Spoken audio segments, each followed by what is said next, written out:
जिसका मुझे था इंतजार वो घड़ी आ गई। सारे भाइयों ने राम राम भाई। मैं हूं तारा देसी पत्रकार धर्मोर भाई। देसी देख बिना ब्रेक, लाइक शेयर पर उठा टेक और बड़ी खबर का लाइक जो ढेक। देसी और अंग्रेजी का खास तालमेल। और भाई तो हमने कुछ बड़े बड़े आंकड़े और कांकड़े बतावांगे। जिस तरह इलेक्शन की बात करा तो भाई चाहे पंचायती इलेक्शन है और चाहे भाई जिला परिषद के इलेक्शन है या ब्लॉक समिति के इलेक्शन है, उसके ऊपर सारे आंकड़ों एडी ठाठा का बाढ़ देखने लग रहे हैं। तो आज की अगर मैं बात करूं तो राजनीतिक राजधानी के तौर पर जींद की बहुत बड़ी पहचान है। तो जींद में आज ड्रा होया है और उस ड्रा पे कौन कौन डरे हैं, किस किस का ज्यादा चढ़ा है, उसकी सारी जानकारी उस खातर मार्गेला खास हमारे सहयोगी हैं प्रदीप भाई मार्गेला मौजूद हैं। प्रदीप भाई दर्शकों ने ठाडू राम राम मान दे। राम राम भाई राम राम। उठा थो सा। तो भाई क्योंकि जो इलेक्शन है, इलेक्शन का डमडमा जो है, एक तरफ तो आदमपुर के इलेक्शन की बात करा तो उपचुनाव है, उस खातर भी तैयारी चल रही है। दूसरी बात यह है कि जिला परिषद की बात करा या पंचायती इलेक्शन का डमडमा जोरों पे है और उसमें भाई सारे प्रत्याशी एडी ठाठे का बाट देखें थे अब भी कौन सा क्षेत्र किस खातर आरक्षित होगा। तो भाई मोटी मोटी जानकारी तो हम एक बार तारती शुरू में बता दिया, उसके बाद पूरा डीएनए करेंगे देसी, यानी कि मामले की देसी पड़ताल करेंगे। एक का ने तो हमारा विकास भाई है जो जुट रहा है। विकास भाई तुम भी राम राम कर देते। राम राम भाई राम राम सारे भाई है ना भाई। पूरे आंकड़े लाग रहे हैं सेट करने। दूसरी तरफ अनिल भाई मार्गेला है, वो भी खास आंकड़े जुटाने लग रहे हैं। अनिल भाई राम राम। राम राम भाई। तो हम भी अपने आंकड़े और कांकड़े तैयार कर लिए इतने। तो भाई फिलहाल जो है बताया जाता है जिला परिषद की जो आज की ब्रेकिंग न्यूज है वह यह है कि जींद जो कि राजनीतिक राजधानी है और अब राजनीतिक भूकंप का केंद्र बिंदु है, तो इसमें भाई 25 जिला परिषद के जो वार्ड हैं वह सेट करे गए हैं, जिसमें तरतीब बताया गया कि एससी कैटेगरी के लिए 6 सीट रिजर्व करी गई हैं, जिसमें 3 तो आदमियों खातर और 3 लगाइया खातर यानी कि 3 महिलाओं के लिए है भाई। अब भाई तू मानस तो अंग्रेजी बोल देसी। तो तीन सीट हैं जो वो महिलाओं के लिए आरक्षित करी गई हैं और 3 सीट जो है वो मानसा खातर आरक्षित करी गई हैं। यानी कि एससी में 1, 5 और 8 वार्ड हैं जो वह आदमियों खातर हैं और महिलाओं खातर 3 हैं।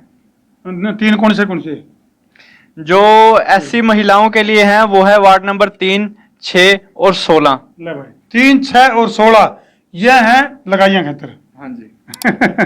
इसके बाद BCA की अगर मैं बात करूं तो जो ड्रा होया था तारती कुछ ड्रा की तस्वीर भी दिखा दिया, यानी जिसमें कि जींद के जो उपायुक्त हैं उसका गिल्ला गिल्ला और भी कुछ बड़े अधिकारी इसमें शामिल थे। कुछ पहले तस्वीर देखो, ड्रा का जो स्टाइल था वो देखो थोड़ा पहले।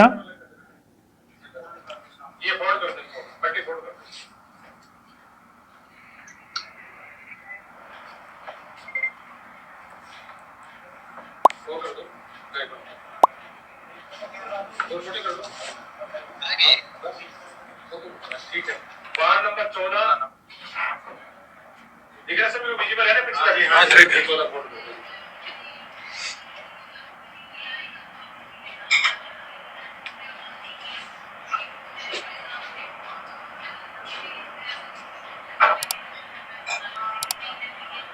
वार्ड नंबर 20 ठीक है जी। तो भाई इस तरह से पर्ची सिस्टम से जो है वो ड्रा कर दिया गया, जिसमें तरतीब हम बताने लग रहे थे कि 3 सीट तो महिलाओं के लिए और 3 मानसा खातर एससी में। रोकना चाहूंगा यहाँ पे। हाँ ब्रेक मार दिए। तो मैं इनकी बात रोक रहा हूं। मैं सभी दर्शकों को इन्हीं के स्टाइल में कहना चाहूंगा, भाई वीडियो भी देख ली, आंकड़े भी ले लिए, मेरे कहानी के देखो हो, शेयर कर दो शेयर। हाँ जिला के शेयर कर दे रहो। और भाई हमने एक खास स्टोरी इसके ऊपर दे भी थी तारती, जिसमें कि प्रदीप भाई ने देसी एनालाइज दिया था, जिसमें न्यू बताया था कि 29 तारीख तक सारा जो यू ड्रा का जो सिस्टम है वो लगभग फाइनल हो जाएगा। इस संसार क्रांति की इस खास खबर के ऊपर मोहर लग गई है। इस तागरी अगर मैं बात करूं तो BCA कैटेगरी जिसमें कि 6 वार्डों को शामिल किया गया था, जिसमें 2 का सिलेक्शन हुआ है। जो शामिल करे गए जो वार्ड थे वह थे 12, 14, 20, 23, 24 और 25। जनसंख्या के आधार पर प्रदीप भाई को शामिल किया गया था ड्रा में, जिसमें 14 और 24 वार्ड को BCA के लिए फाइनल किया गया है। तो यू था भाई जिला परिषद के इलेक्शन। इस तरह अगली खास डिटेल यू जो कागजा का बरोटा है प्रदीप भाई का हाथ में, इसमें तरतीब बतावांगे जो जींद के जो पंचायती इलेक्शन यानी कि जो 300 गांव है उसमें क्यों करके मामला रहेगा। तो प्रदीप भाई बात तो बताओ, क्योंकि 8 खंड हैं जींद के अंदर, कितना के मामला है थोड़ा सा बता दो। तो जैसा कि आपने बताया 8 खंड यानी कि ब्लॉक हैं। बिल्कुल। तो उन सभी ब्लॉकों के नाम मेरे पास हैं, जैसे कि अलेवा, जींद, जुलाना, नरवाना, पिल्लू खेड़ा, सफीदों, उचाना और उजाना। तो मेरे पास जो लिस्ट है उसमें ये सभी बातें मेंशन है कि कौन से ब्लॉक में यानी कि कौन से खंड में बिल्कुल एससी महिलाओं की सीटें कितनी होंगी और कुल मिलाकर के एससी सीटें कितनी होंगी और सिर्फ महिलाओं की सीटें कितनी होंगी वो बताए दो। हाँ जी। क्या नाम है प्रदीप भाई, आन ना लाओ, थोड़े थोड़े बता दो, जमा स्पीड तक करो, फास्ट फॉरवर्डिंग में आ गए नहीं बताए दो। तो सबसे पहले अलेवा की बात करते हैं। अलेवा में कुल मिलाकर के एससी सीटें होंगी 4 और उनमें से एससी महिलाएं की सीट होंगी 2 और महिलाओं की सीट होंगी 7 और 8 सीटें अनरिजर्व होंगी, यानी कि उनके ऊपर आरक्षण होगा ही नहीं। 8 सीटों, बिल्कुल 8 सीटों के ऊपर कोई भी आदमी चुनाव लड़ सकता है, कोई भी औरत चुनाव लड़ सकती है, एकदम आरक्षण नहीं है वहां पर, बिल्कुल भी आरक्षण नहीं है। उसके बाद जींद के ऊपर आते हैं। टोटल एससी सीटें जो होंगी वहां पर 15 होंगी और 15 में से 7 सीटें ऐसी होंगी जहां पर एससी महिलाएं होंगी और उसके बाद 26 सीटें ऐसी होंगी जहां पर महिलाओं को आरक्षण दिया गया। महिला कैसी भी हो, यानी कि सामान्य वर्ग की हो या पिछड़े वर्ग की हो, अनुसूचित जाति की हो, कोई सी भी महिला हो, और 26 सीटें अनरिजर्व रहेंगी, यानी कि आरक्षण नहीं होगा वहां पे, कोई भी चुनाव लड़ सकता है, आदमी हो औरत हो कोई भी हो। उसके बाद आते हैं जुलाना पे। जुलाना में कुल मिलाकर के एससी सीटें जो हैं वो होंगी 8 और उसके बाद एससी महिलाएं होंगी वहां पर 4 और उसके बाद जो महिलाओं को आरक्षण दिया गया वो 15 सीटों के ऊपर दिया गया, यानी कि 15 सीटों पे महिलाएं चुनाव लड़ सकती हैं और अनरिजर्व होंगी 15 बिल्कुल जी। उसके बाद नरवाना, यानी कि मेरा जो ब्लॉक है जहां से मैं संबंध रखता हूं, बड़ी मेराई नरवाना का नाम अन्य बड़ी मेराई भाई है। बिल्कुल बिल्कुल। चलो प्रदीप भाई बताओ नरवाना का क्या मामला है। तो कुल मिलाकर के वहां पर जो है 9 सीटें ऐसी हैं जहां पर एससी सरपंच होंगे और 4 सीटें ऐसी हैं जहां पर ऐसी महिलाएं होंगी और 14 सीटें ऐसी हैं जहां पर महिलाएं चुनाव लड़ेंगी। और सौभाग्य से मेरा गांव भी वही है, फूलिया कला, जहां पर महिला सरपंच होगी इस बार। एक बार मैंने ऐसा लगा प्रदीप भाई तो भी कितने कितने सरपंच की तैयारी कर रहे हैं भीतर खाते, ये तो चौखा महिलाओं में पाएगी सीट है। तो 14 सीटें जो हैं वहां पर अनरिजर्व रही हैं, यानी कि नरवाना पर 14 सीटों पे बिल्कुल भी आरक्षण नहीं है। उसके बाद आते हैं भाई पिल्लू खेड़ा पे। पिल्लू खेड़ा में 5 सीटें एससी को दी गई हैं और 2 सीटें एससी महिलाओं को और 11 सीटें महिलाओं को, यानी कि महिला कोई से भी वर्ग की हो, और 11 सीटें ऐसी हैं जो अनरिजर्व हैं, यानी कि आरक्षण नहीं है। हाँ टोटल, यानी कि यहाँ जैसे पिल्लू खेड़ा की अगर बात करें तो 27 इस गांव में 27 खंड है ना, इस खंड में 27 गांव है। बिल्कुल जी। फिर बात आया सफेदों की। सफेदों में भाई टोटल क्या है, ये एससी के लिए 9 और एससी वुमेन के लिए 4 और वुमेन के लिए 18, यानी कि महिलाओं के लिए 18 हैं और अनरिजर्व सीट हैं जो वो 18 हैं, यानी कि टोटल 45 गांव हैं जिसमें कि 9 4 18 18 9 एससी, ये टोटल एससी के लिए है। बिल्कुल। और ये 4, ये जो 4 सीटें हैं ये एससी महिलाओं के लिए हैं। अच्छा, और उसके बाद 18 सीटें यहाँ पर महिलाओं को दी गई हैं और 18 सीटें बिना आरक्षण की हैं। बिल्कुल। इसके बाद आ जाओ भाई उचाना की बारी आएगी। बोले चाना चाना चाना चाना, वो एक टेम्पो वाला खड़ा था, वो नहीं कहा बोले चाना चाना चाना, एक बुढ़िया बोली बोले रे बेटा के बात है चने पूछिए, उन्होंने सोचा चने बेचा है। अच्छा। तो उचाना में 47 जो है ना वो है ग्राम पंचायत, जिसमें कि 11 टोटल एससी को हैं, 5 लुगाइयां खतर हैं एससी के लिए और 18 वुमेन के लिए महिलाओं के लिए और 18 जो है वो अनरिजर्व्ड हैं, यानी कि सामान्य वर्ग के लिए कोई भी चुनाव लड़ सके।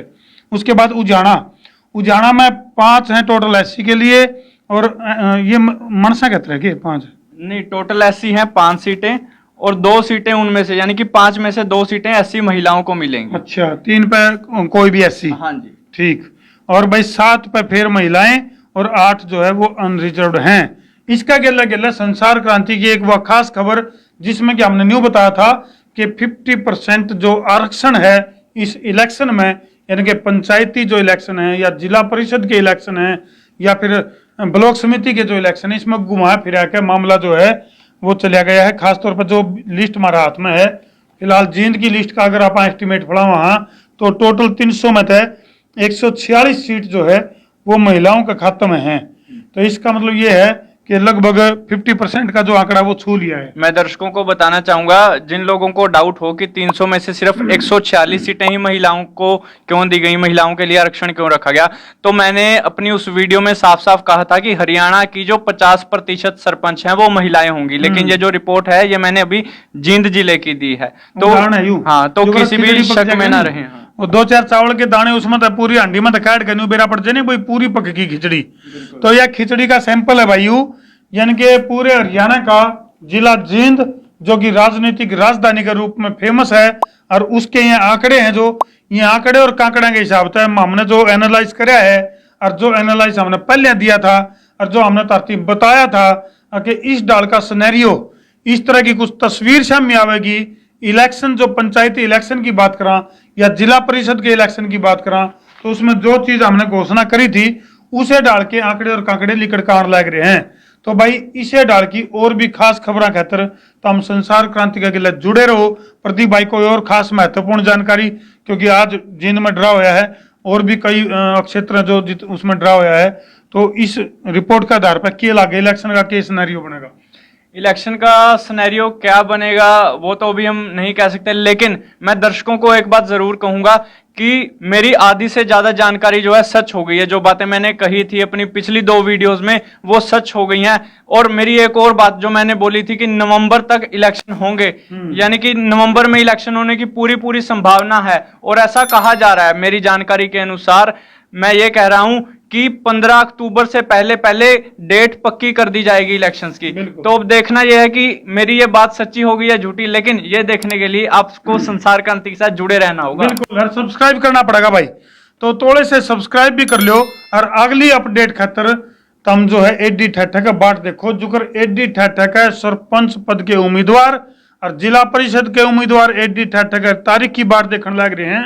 तो भाई हाँ, बाट मतलब इंतजार, यानी कि वेट कर रहे हैं, वेट हाँ। तो भाई हालांकि जो है इसमें हमने जो बड़े अधिकारियों से संपर्क साधा, तारीख की जब बात आई तो उन्होंने न्यू कहा है कि भाई 10 अक्टूबर तक जो है इसकी घोषणा हम कर देंगे, अब इलेक्शन कब होंगे। तो बहुत जल्दी इलेक्शन करवाने की घोषणा जो है वो वहां मौजूद जो अधिकारियों ने बात कही है। तो भाई जी लगा वीडियो ने शेयर भी कर दो, और कमेंट सेक्शन में अपनी राय जरूर लिखियो कि जो सरपंच या पंचायती इलेक्शन या फिर जिला परिषद के जो इलेक्शन है इसमें जो यू घमासान चल रहा है, इसका सिनेरियो क्या बनेगा, रिजल्ट क्या होगा। क्योंकि कई दिन आता है गामा का विकास का पहिया जो है वो रुका पड़ा है, और जब तक ये पंचायती इलेक्शन या जिला परिषद के इलेक्शन या ब्लॉक समिति के इलेक्शन नहीं होंगे, जब तक उसमें वह गति भी नहीं आ सकती। तो वीडियो ने जिला के शेयर कर दो भाई, शेयरिंग का तार दो फतूर, ताकि समस्या उसके दूर और मजा आवे भरपूर। मैं हूं तारा देसी पत्रकार धर्मू, और यू भाई तारा प्रदीप कुमार, कर दो शेयर।